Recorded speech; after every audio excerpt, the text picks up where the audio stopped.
Most people think that ECU tuning is better than piggyback modules for getting power out of your car. But is it? Most cars see significant performance gains by messing with the engine's computer. This is generally done with an ECU tune, which replaces the software on the engine's computer, or a piggyback module, which, well, piggybacks on top of the ECU. Piggyback modules install by removing connectors from some sensors on your car, plugging them in between the module and the ECU, and plugging into the sensor. The signal is now intercepted from that sensor by this piggyback module, then adjusted to trick the ECM into making more power and send that signal along to the engine's computer. This is a pretty effective way to make more power and is most commonly chosen by people with newer cars hoping to avoid warranty concerns. ECU tunes replace the software on your engine's computer and are calibrated by a tuner. What makes an ECU tune different is that the tuner has the ability to change almost anything on your car. With sophisticated tuners, that gives them infinite possibilities to do amazing things with your ECU. With less sophisticated tuners, that gives them infinite possibilities to blow your up. Take this turbo, for example. We had a customer who purchased one of these, then sent it back for a warranty. After our vendor got it back and had testing done, they found excessive shaft speed on the turbo caused the turbo to nuke. That caused them to deny our warranty claim. This would have been caused by a tuner who stole his mom's laptop and was said maximum power, and he turned the boost over 9,000, exploding the turbo. So that means I had to take that turbo and stick it straight up my. So what I'm saying is not all tuners are created equal. Current model ECU tunes have thousands of maps that are built into the stock software on the computer. Each one of these maps will be switched depending on the conditions inside the car in the engine and the environment around the car itself. For example, the ECU maps would change based on intake air temps, outside air temps,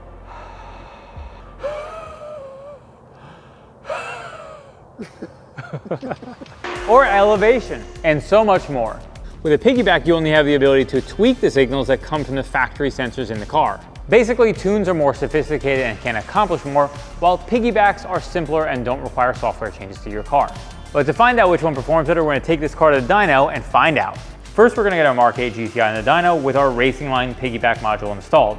On screen, we're going to show you the current list of mods of the vehicle at the time of the dyno. The racing line piggyback module put out 290 horsepower and 331 pound-foot of torque. Next up is our Burger JB4 piggyback, which has more adjustability and was tuned to map 6 with the current mods on the car.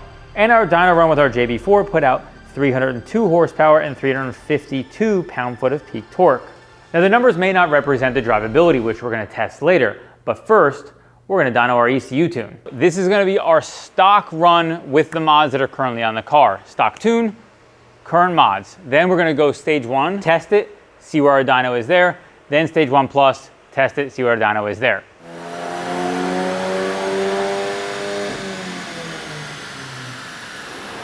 There you go, 312, 256. Yeah, pretty good. So we're flashing our stage 1 tune right now. Difference between stage 1 and 1 plus is going to be, stage 1 is specifically targeted at lower octane. So you live in an area you don't have 93 octane available, 91 is gonna be the max, places like California, super common, Colorado is another one. The tune on a stage 1 is targeted towards you. That means things like timing advance is not gonna be as far, and you're gonna get less total power. Stage 1, we're gonna get less power. Stage 1 plus, we're gonna get more power. Probably either way, you're gonna need a clutch. Let's go. All right, stage 1 tune, here we go.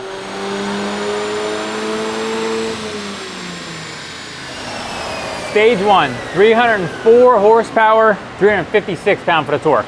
All right, stage 1 plus run, here we go.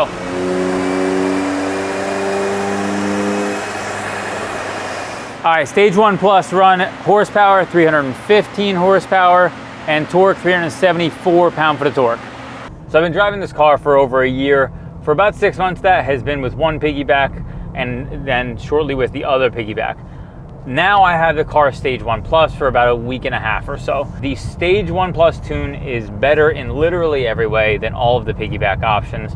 Not just in the dyno numbers, which we saw in actual reality, but it feels faster in just about every power band in every way. Oh my God. Nathan's scared right now. Off, engaged, slingshot, engaged.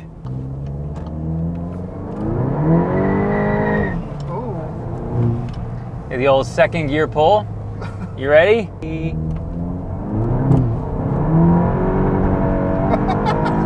Oh my my God. All the way through. This thing pulls so hard. It does pull pretty hard. Is it faster than a Mark 7? It is definitely faster than a Mark 7. I would say this car is probably almost as fast as an IS38 Mark 7, but it's like halfway there. Maybe? It's not quite there, but yeah, it's similar. Yeah, it's pretty good. It's pretty great. Imagine when we get that Golf R turbo on this thing.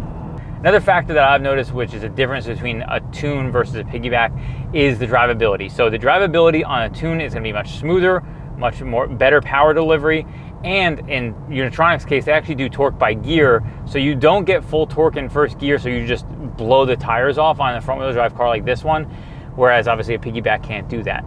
Piggybacks also have some surging issues sometimes, some sort of weird hiccups in certain instances. I would get it sometimes when the car was cold. I would get some more hiccups at lower speeds and lower gears. None of them were deal breakers for me, but they were all things that I did notice. If you'd like to get a Unitronic tune for your Mark 8 or any other Volkswagen or Audi, head over to shopdap.com where we can help you get a cable and the tune that you need to make your motherfucking car the fastest motherfucker on the motherfucking road. If you want to see us actually flash a car, we have a very old video showing you exactly how to use a Uniconnect cable and flash your car by your own lonesome self at home. Get some friends. So if a tune is better in every way, what would make someone get a piggyback on their car?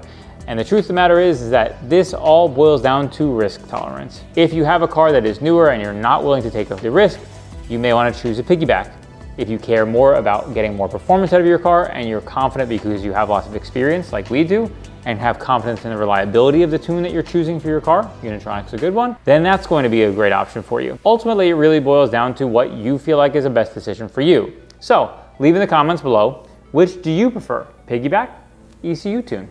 If you're gonna buy any of those things, only buy it from us. Otherwise, you're telling me you hate me. Otherwise, you attempted to murder one of my children. Otherwise, you're smiting my mother. Otherwise,